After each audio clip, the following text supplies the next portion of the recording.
Okay, we're back. We're live. We're ThinkTech here in Pioneer Plaza in Honolulu. And we do have the technology to talk to people who are not on Oahu, anywhere in the world, actually. And so we thought today for the 2 o'clock show, we would check in with Alberta de Jetley, the writer, publisher, and general progenitor of Lanai Today, which is the monthly newspaper in Lanai. And Alberta knows an awful lot about what goes on in Lanai, always has. Hi, Alberta. Yeah, I've lost the sound. No, are you here with me? Yes, no, I lost you for a bit there, but I'm here now. Okay, well, say hi to the people. Hi, everybody. This is Alberta de Jetley speaking to you from the island of Lanai. Thanks for being with us today. Thank you for being with us today, Alberta. You know, you and I, we go back to the time when big wind was a big deal, and all that contention going on with all those signs in everybody's yards, and I remember Neil Abercrombie was getting involved, and it was quite something there for a couple of years.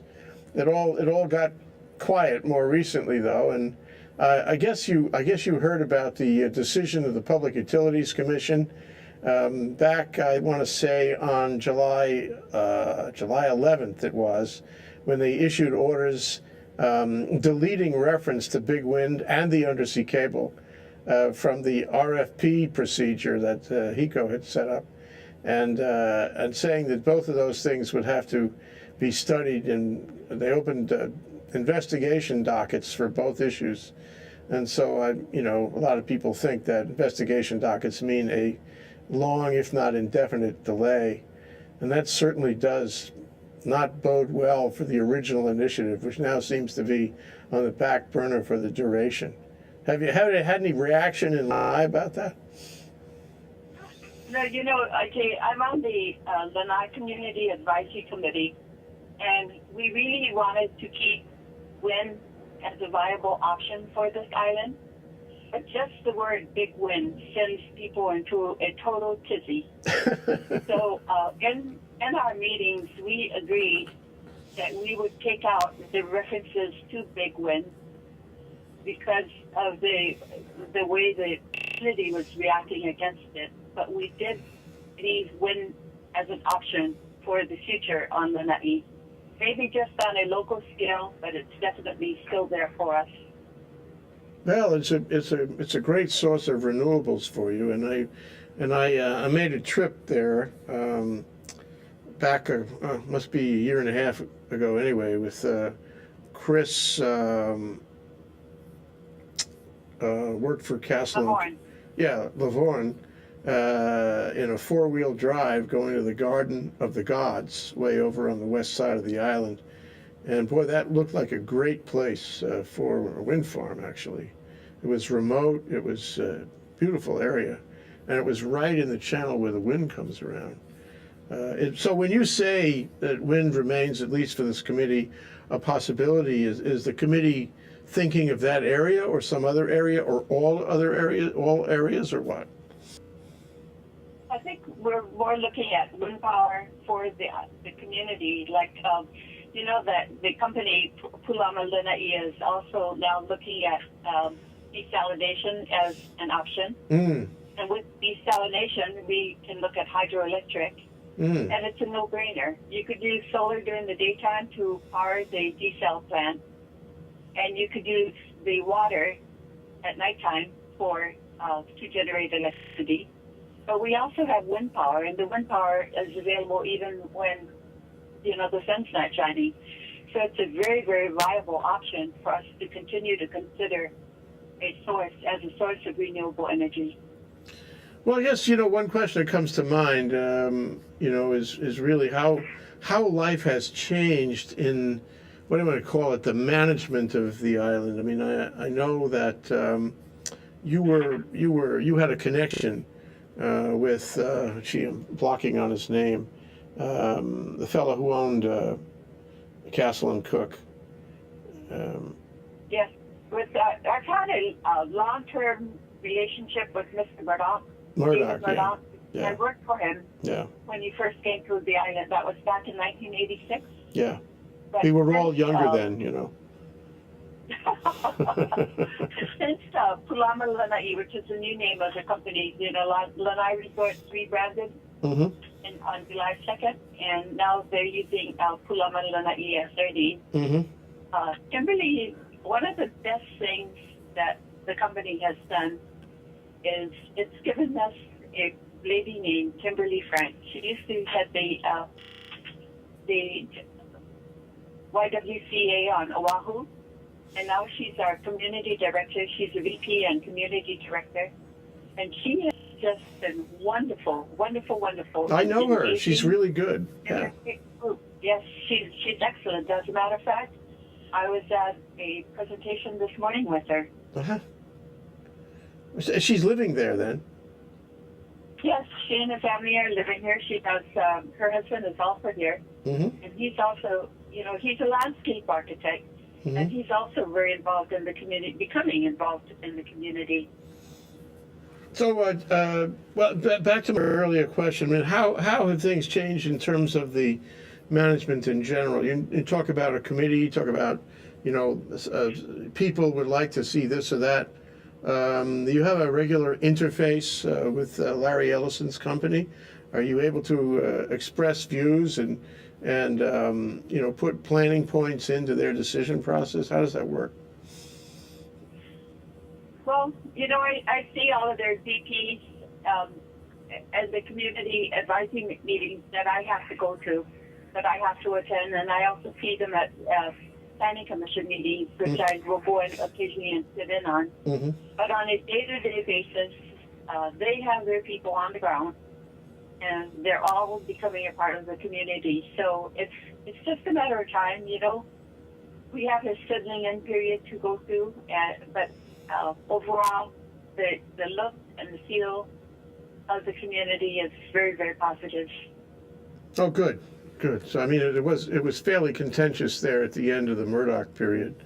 Whether that's right or wrong, that's what it was. And this sounds like better tone, so to speak, and more promising about, projects that will benefit everybody. Well, Four Seasons, I don't know if you have the picture of Alice Bowman with her dog outside of the Logic Coiling. Well, let's see. Can we show the picture? Talking to our control room manager, Ian Davidson. Okay, we're gonna bring that picture up. Okay, it's up now. If you're looking at your screen, by the way, everybody listening, you can look at your screen. You can go to thinktechhawaii.com and click on our live stream link there on the home page, and you will see exactly what Ian has posted on the video. So everybody in the world can see that except me. I can't see it. One of the nicest things that is going on is Four Seasons with Tom Rollins is the general manager of the island for Four Seasons.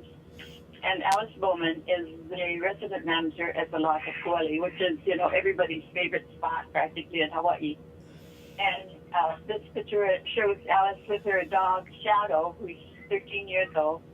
She adopted Shadow at a humane society on the mainland, and of course she's living with her now in Hawaii at the lodge. Mm-hmm. But Alice has been so welcoming to the community. And this morning we were there, when I say we, a group of community leaders, there's a picture of them that you can post. It's resident leaders at Lanai Charity Walk. Mm-hmm. We have Lisa. Ian, are you posting that one? Okay, good. You have that photo up? Yeah, that's up now. Resident leaders, okay. Lisa Paulson is the executive director of the Maui Hotel and Lodging Association, and she came to Lanai today to present the checks that different nonprofits and businesses raised during the charity walk several months ago. But we raised $28,228. There's a picture of John Schaumburg and Lisa Paulson together. Mm-hmm. Do we have that, Ian? People who were at the meeting, yes. Okay. These were some of the people who turned up to pick up the checks. And then there's a picture of John Schaumburg and Lisa. Mm-hmm. This is great. All through the bad magic of live streaming to the world. This is great fun to review what's going on in Lanai with you, Alberta. Oh, well, they missed the picture on John, but this is the picture of me with Lisa Paulson. Uh-huh. The lady with the glasses is Amanda Shimobukawa. Uh-huh. Next to her, slow down. Go back to that picture of the four of us. Okay, we're back there now. That's Carol and myself. And we picked up a very nice little bonus check for our Lanai Animal Rescue Center. So it was great. It was just really, really wonderful. Amanda is going to she heads up our educational program at the Lanai Animal Rescue Center. So we're going to be using the money we receive from the charity walk to fund her educational program. The biggest nonprofit participant for the charity walk was the Lanai Community Health Center, and another big recipient of the Lanai Cancer Fund was the Lanai Cancer Fund. And there's a picture of John Schomburg and Lisa Paulson in year 5. Mm-hmm. Can you post that up? Do we have that up? Oh, I think that one didn't make it, actually, Alberta. Okay. Well, John Schomburg used to be the Lanai Community Hospital's administrator. He's now retired. So he donates a lot of time to the Lanai Cancer Fund. And then the second thing he donates to is the Lanai Cultural and Heritage Center. Let me see what else I have. This picture of the two men, that's Scott Carpenter, who's a visitor, and Rick Dunmo. They're preparing for the Lanai City 21K run walk, which will take place on Saturday. Chris Lavorne is the founder of Try Lanai. You know, he started that organization 3 years ago, and it's just been hugely popular with the community. Chris Lavorne was a big athlete on that. Does he do the 21Ks?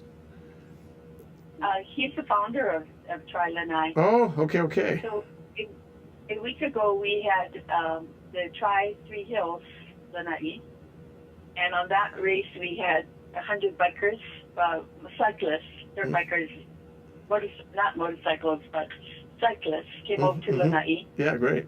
This run that we're having this weekend is more of a community run. It's very, very popular, and they're expecting 100 participants. Here's the story that's really good for you. Do you see the picture of money in the bank? Okay, it's up right now. Okay. The man making the deposit, Jason Allen, and the man in the fluorescent green shirt is his deckhand, Max Kincaid, who's a retired peace officer living on Lanai. But what happened today is, this morning, they were taking a charter boat out with 2 passengers on board, 2 fishers. They're about a half mile away from the K buoy off Lanai, and they hooked up to a 500-pound marlin. Cool. So the man was reeling it in, and his partner was really, really intrigued when she saw this huge marlin, skipping over the water and heading for the boat. Boy, that's historic. Yeah, really a huge, beautiful fish. So she asked Jason what was going to happen to it once they landed it, and he told her that he really didn't like to discuss what was going to happen to fish until it was actually on the deck. So she asked It's a bocce thing, right? Yeah. So she asked him, well, what are you going to do with it if you do deck it? And he said that he was going to probably make smoked marlin to use for a fundraiser. We have this really neat man. His name is Ricky Sanchez. He's a long-time plumber on Lanai, and he's having severe health issues, and is possibly potentially looking at having a kidney transplant. Oh. So Jason and Max and a few other Lanai guys started a fund for him, so people can donate to the Ricky Sanchez Fund at any Bank of Hawaii. And after talking it over with this lady, she said, well, I'll give you $700 if you just actually release the marlin.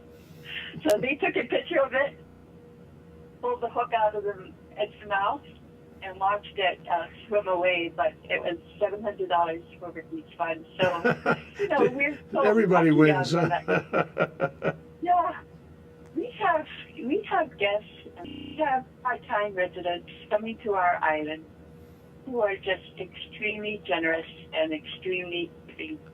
This is a special place. Yeah, well, that's And impressive for that you someone like raised that- all this money. That's really impressive that people were Yeah. willing to make those I know, contributions. but I took a picture of them depositing the money. That's at Bank of Hawaii, and the teller in that picture is Ua Turquesa, and she's actually a related to Sanchez. Uh-huh. So anybody who wants to help out, please, your donations will be very, very welcome, because Ricky is a very special person. Well, I remember when I last saw you, you showed me the animal shelter and the cat clinic there, because you had a cat problem. How's that one doing? Is the cat problem also something you're raising money for? Or is that part of the animal shelter? You should, we have this fabulous website, LanaiAnimalRescue.org. We have had videos posted. We're on TripAdvisor as the #1 tourist attraction on Lanai. Kathy Cower is the driving force behind all of this, and the job that she's done is just unbelievable. We're That's great. very, very lucky. Well, let's continue with the pictures. We have some more pictures, don't we? Yeah, you have a picture there of Hospital Administrator Nick Hewley Yeah. in the emergency room. Do we have that up? Okay. Go ahead. We're having an open house at the hospital tonight Uh-huh. at 5, from 5 until 8:30. And the state has $2.3 million allocated for renovations to the hospital. And they've just replaced the old emergency room with this brand new facility with 2 bays. Totally, it's beautiful. Oh, that's great. It's just absolutely wonderful. So at tonight's function, Mayor Ellen Arakawa is going to be here. Brian Chance was supposed to be here, but one of his aides is coming to speak on his behalf. Representative Melly Cowell is coming, and she was instrumental in acquiring the funds for this renovation. Mm-hmm. Ricky Hokama, our council member from Lanai, Ricky Hokama will be here, Mm-hmm. and Don Couch will also be here. But one of the things that we're doing at tonight's open house is I'm on a core committee to reactivate the Lanai Community Hospital Auxiliary. Mm-hmm. So we're hoping that we can convince everyone else who live on this island that it is in our best interest to have this small hospital be absolutely the best possible hospital that it can be. You know how it is in small towns. Oh, you don't want to go there. It's no good. Oh, you should, we all know that if you live in a rural community, if you have a medical emergency, you will be sent to Oahu or to Maui. We just don't have the staffing or the equipment or anything else. Yep. But what we do have can be the best that it can be. So we're asking everybody to get on the same wagon, support our hospital 100%, and be a part of the solution rather than a part of the problem. Mm-hmm. So you mentioned that some money came in to, bring it up to the standard it's at now. Was that state money, or was that from someone? Was that private contributions, or a combination? No, that was state funding.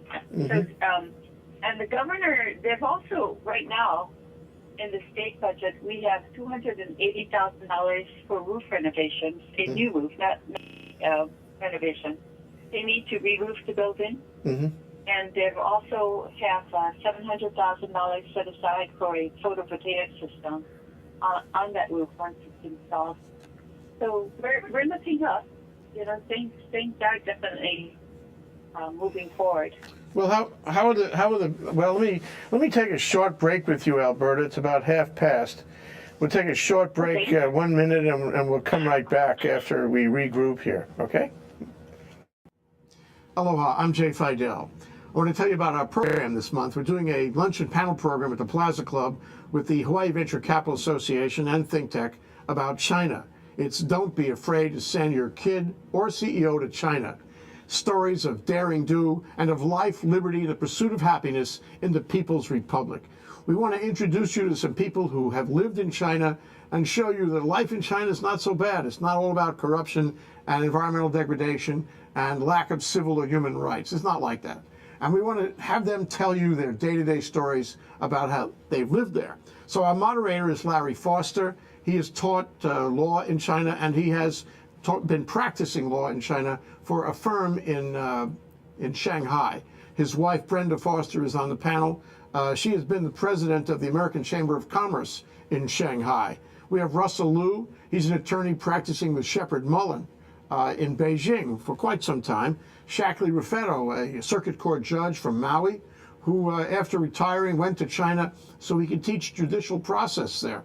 And Nikki Shishido, who has worked for DBED, the Department of Business, Economic Development, and Tourism of the state of Hawaii in Beijing for some time.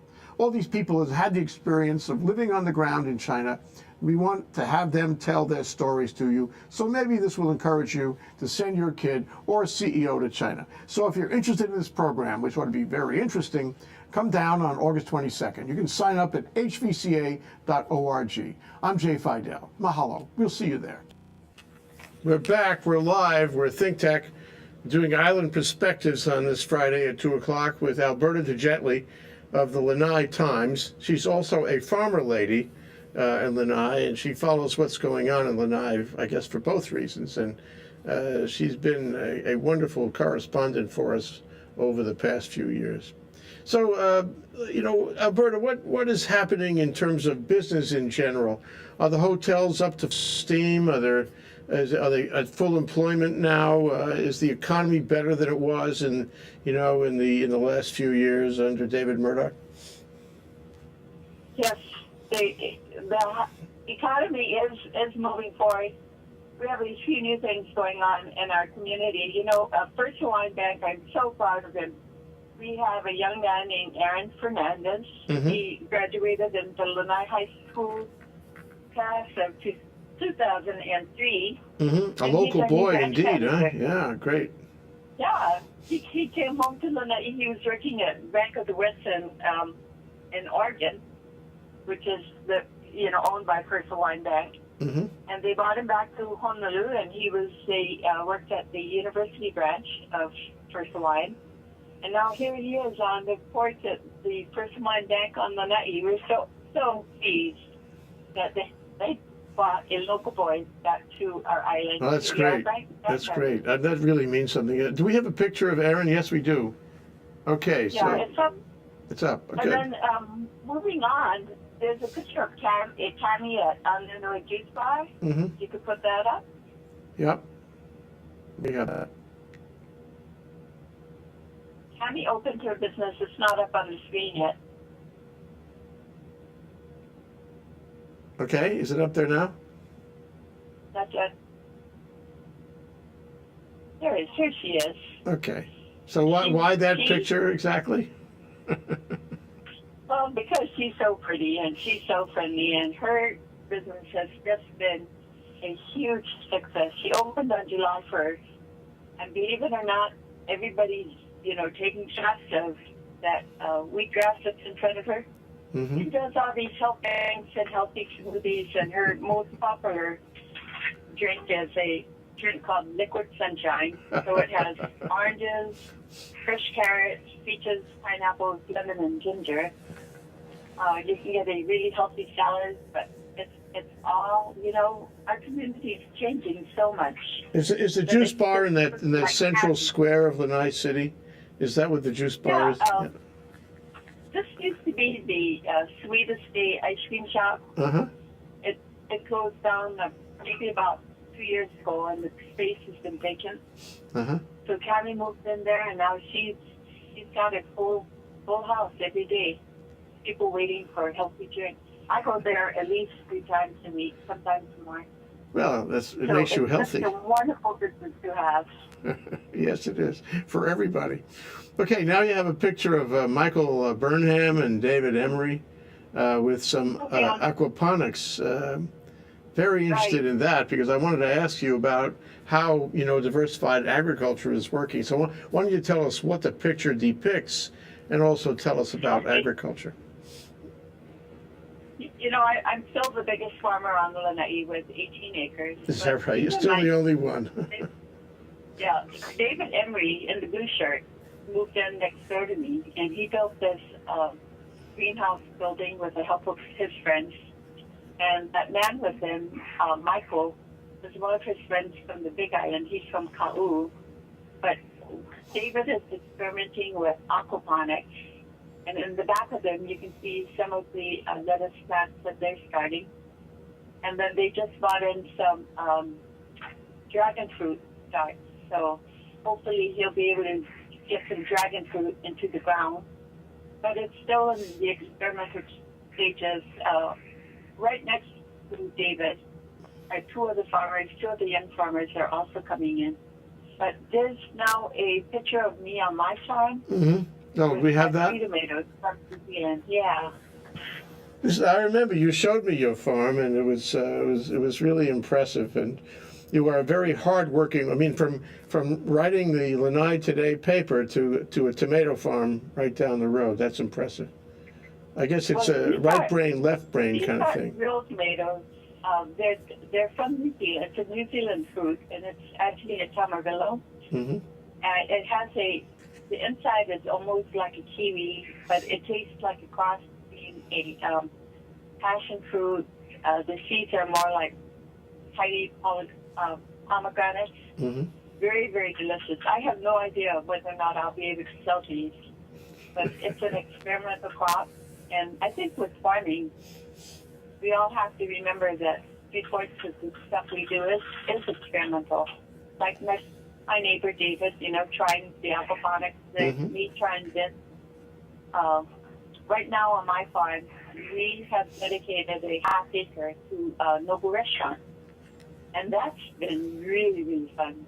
We're doing all these Japanese vegetables, unbelievable eggplant, just best eggplant I've ever had. Japanese peppers, all kinds of different things.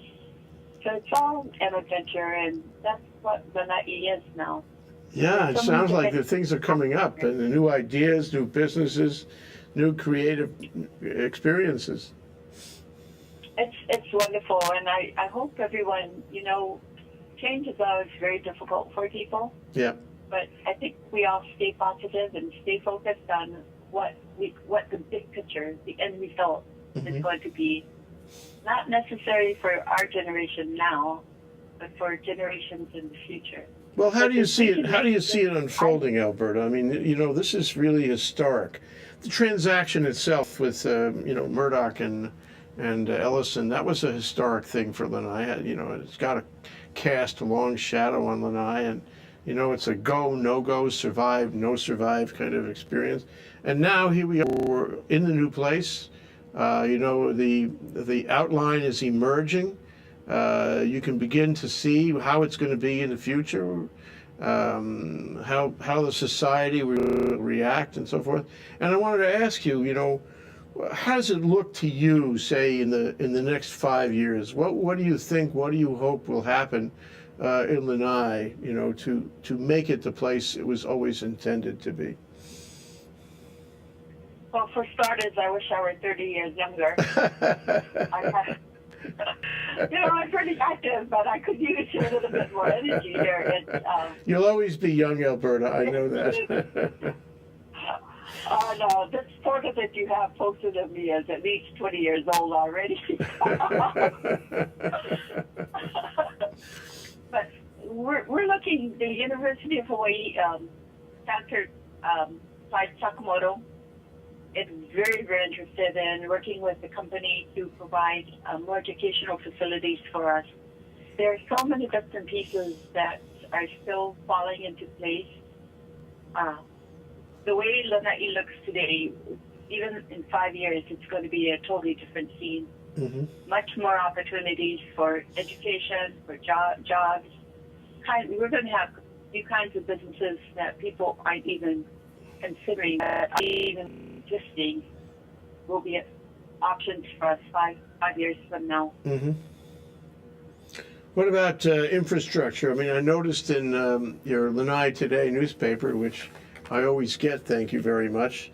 This is the issue from July 2013, and I know that August will be coming out soon, but you talked about a new breakwater that affects the harbor and the barge service.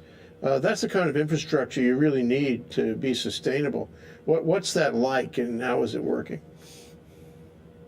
You know, we have that Army Corps of Engineers built us a breakwater, Mm-hmm. but unfortunately, if there's a south swell, we still can't get barges into the harbor. It's just too dangerous. Mm-hmm.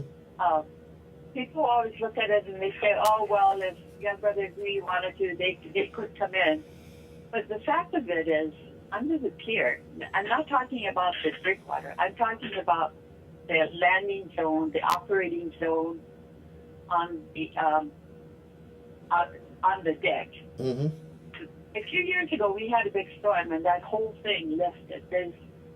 You have no idea of what the piling under the pier is like. It's a real concern. As we get this year, they're gonna have to start thinking about shoring up all of the facilities down at Kamalapao. Mm-hmm. But for right now, safety is the biggest factor, the biggest thing we have to consider. So if we have bad weather and we don't have a barge, we'll live with it. We have to live with it. Mm-hmm. Oh, that should be corrected. I mean, are you getting support from state government, from the Department of Transportation, from the the legislative contingent in Maui County on that? Yeah, it's mainly coming from the state side, but Young Brothers has provided, I'll give them a little plug, they've provided our community with exceptional service Mm-hmm. for this island. And I think as business increases, their shipping, they'll have more barges coming to Lanai. But it will all hinge on having more business. Mm-hmm. What about that school? When I was there, when I last saw you, you showed me a construction site of a school just below, I guess it was just below the high school. It was a brand new building there, yeah? But it was in construction at the time. How is that doing? Well, we have a problem. The buildings are complete, but a certificate of occupancy has not been issued, so they're not open. Oh, gee. They did not open up in time for the school year. I have no idea when they'll be opened. Oh, gee. That's too bad.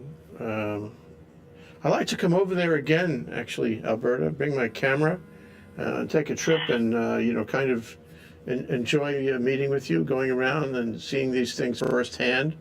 But short of that, I'd like to keep on talking with you from time to time here on Island Perspectives in the ThinkTech series and check in with you, find out what's going on, keeping Lanai in the loop, so to speak. I'd love that. This was an exciting place to be, and if we can share what's happening on our island with our other friends and neighbors on the rest of the state, I think it's really important that they understand and hear firsthand what is happening here. But it's all good. It's, good things are coming down the pike for us.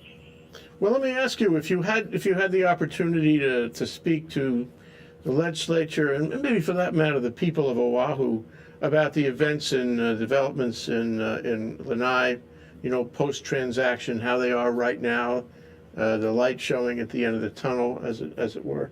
What would you say to them? What's the message you would give to them? Just, Jay, you've been a firm supporter of this island under very adverse conditions. And I think we just all have to understand that we have just come through this horrible recession. We're on the mend now. Things are getting better. Things will take time. And you can't expect it all to happen within the next 6 months. We've been with Mr. Ellison now for just about a year. there's been so many improvements made to this island, but there's a whole lot more work to be done. Okay, Alberta de Jetley, the publisher and a journalist of Lanai Today, and a farmer, including a tomato farmer right off Lanai City, and a person who has followed the events, is in the center of the events on every side in Lanai. How much I appreciate your coming on the show, Alberta, and I hope I see you again soon, and I intend to call you and have another conversation like this in the near term so we can stay in touch. You caught me on a great day. There's so many things going on today. I wish you were going to be here tonight to come to the open house so I can sign you up as a member of our new Lanai Community Hospital Auxiliary. I wish I was there. I'll be there in spirit. Thank you so much, All right. Alberta. Aloha. We'll Thank talk you. soon. Aloha. Take care. Aloha. Bye.